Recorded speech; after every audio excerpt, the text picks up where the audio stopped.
Hello and welcome to the lowest budget YouTube channel. We're going straight 2006 on this. I'm recording off my webcam and it's about 10 past 1 in the morning. But honestly, I felt like creating something, so why not? Today I'm going to be talking about, will people remember Maid Dragon? And if you don't know what I'm talking about, it's Miss Kobayashi's Maid Dragon. I finished watching it, I think it was a couple of days ago. I don't know when it finished. I think it was only about a week ago. But let's talk about, well, the topic at hand. I'm not scripted here, by the way. I'm just working off of notes. I really can't be bothered to script. I just want to create something. So let's be honest here. It wasn't entirely the most innovative show in anime history. It wasn't any Azumanga or K-On! What it had going for it was quite comfy. It was nice to kind of ride through it in the winter months. It was probably it was one of the only shows I kept up with over the winter and going into spring seasons, but that doesn't entirely give it a lot of, shall we say, merit. So I just want to talk about this. It's a very comfy show. There's no doubt about the comfiness of the show.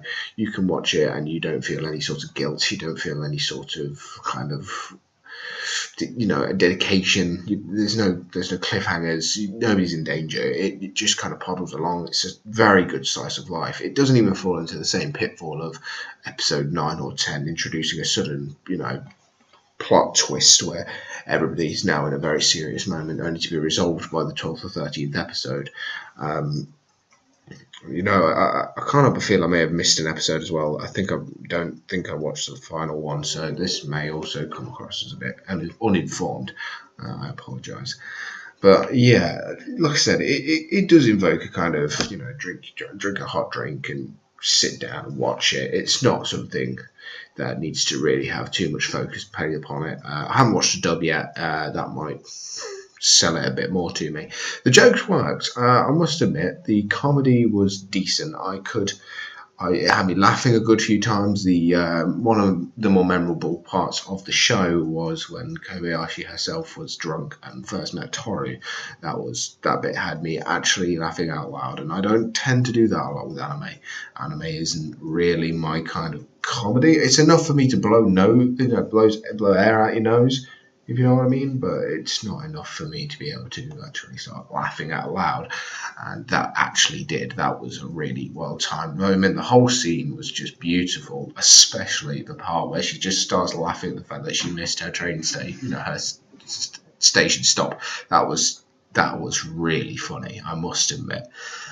And I don't know, like the way I'm looking at this is kind of, what is it about this show that I think isn't as memorable as shows, like I said, as K-On! Or as Azumanga Daioh? And the reason I think about this is, for me, Azumanga has all these characters. It has Chio, it has, you know what, now I can't think of any of the names. Of course, Chio, Osaka, Karin, people like that. They've all got their own individual gimmicks, just like Maid Dragon. But Maid Dragon's limited to about 7 main recurring characters, and I could name them off the top of my head right now, simply because obviously I've watched that recently. I haven't watched Azumanga as of recently, but as soon as I would see an episode, everything would come flooding back. There'll be no doubt about that.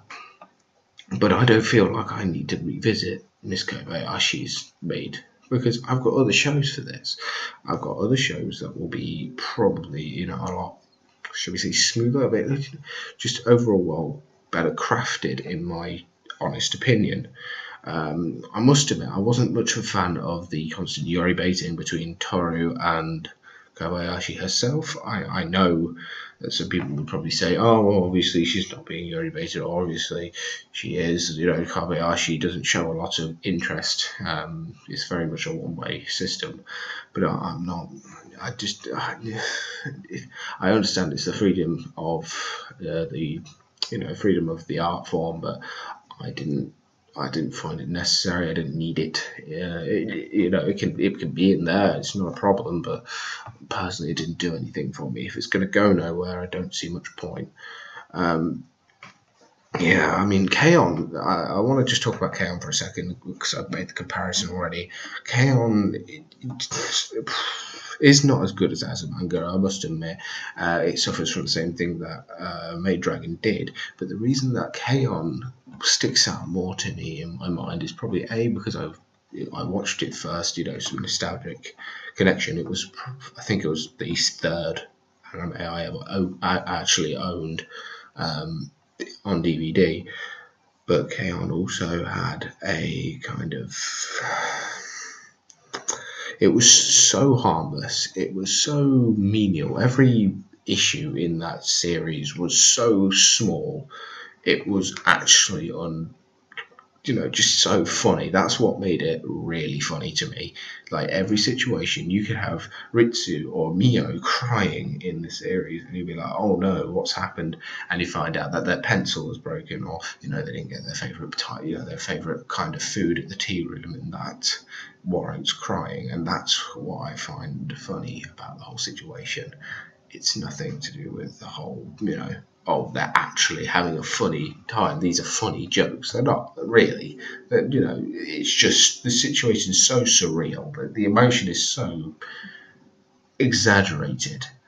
And I don't think Maid Dragon did that. Maid Dragon decided to go a very kind of safe route. It was the straight man playing off the strange. It was an ordinary woman getting to grips with life, living with dragons that can turn into girls, whatever girls. And that was basically it. You had the walking boob joke that was Lukoa. She wasn't really at all funny to me.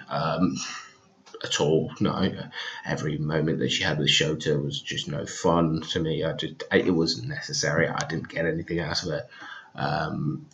The only good thing that came out of Lukoa really was cosplays. Fafnir was probably my favourite character. He was, every time he was on, I felt a little warmer, I must admit, especially the way he treated whoever the male guy was. I can't remember his name for the life of me at the moment. Again, this is a scripture. I don't have their names in front of me. So, yeah. I just don't know whether or not Maid Dragon will be remembered. I would advise people to watch it. Honestly, it's a good enough show.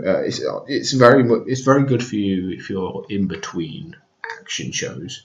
Let's say you're hot off the heels of watching Hunter x Hunter or or Cowboy Bebop or Trigun. These things that have bigger meanings, and you just think to yourself, I can't watch another action show. This is a very good kind of in between thing where you can just watch it and that's all you do. You don't have to worry about the characters getting into any sort of dangerous situation unless episode 13 puts them into something. But I didn't see anything on any forums. I've spoiled myself rotten with this show anyway. Another disappointing part to this is the anime is fully caught up to the manga, and I don't think the manga updates very frequently. I don't know. Again, I don't know. I haven't done any research. This is just opinion based. So already that's not a great. That's great, not great. That means it's not going to be a season 2 for a very long time, unless they go anime original, which if you look at High School DxD, probably not a good idea. I just think that this show is going to probably go where Dungeon Danmachi did. Is it right to pick up girls in a dungeon? And that's flavour of the week. It will disappear. And it's sad because there was a lot of effort put into this. You could tell. I think it is Kyoto Animation. If it isn't, then I'll kick myself. I don't know. I've got internet. I can just quickly Google this. Just give me a sec. Hopefully my internet will do. But yeah, I mean, this is. It's Kobayashi's Dragon Maid. No, I don't. Well, just found out about a Japanese competitive eater called Kobayashi, called Takaro Kobayashi. Let's see here. It was the. Yes, it was Kyoto Animation, I thought so. Alright. But yeah, this is what I mean. Let me get my nose back up. It didn't really innovate anything. It didn't bring anything new to the table. The settings weren't very varied. Okay, on again, as an example, had a lot of places to be. It went to music shops. It was in school. It was at Yui's house. It was at Mio's house. It was at Richie's house, Moogie's summer houses.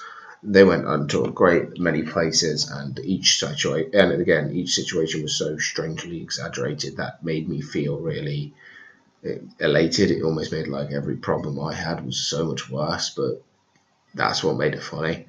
Azumanga had a school setting, but you can make any school times are nostalgic. You watch school time anime to make you remember what school was like. I should know I'm not in it anymore, and boy do I miss those days.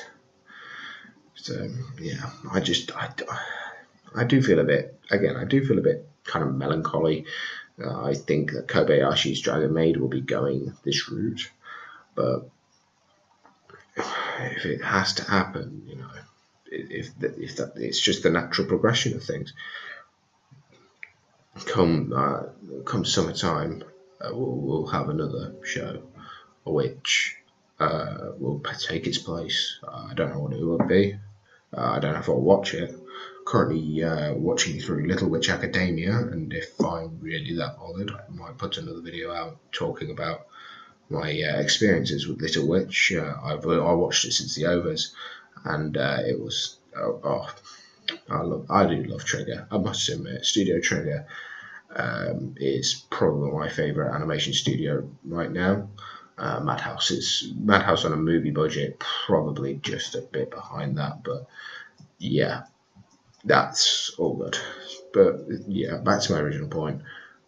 I just think that Maid is going to get forgotten, especially as soon as the next kind of if Monster Musume gets a second season, or if it is having a second season, that's pretty much the end of the Kobayashi Dragon Maid, and I don't think it deserved it. Is the kind of point. I think it could have been so much more, but that's just how the world works.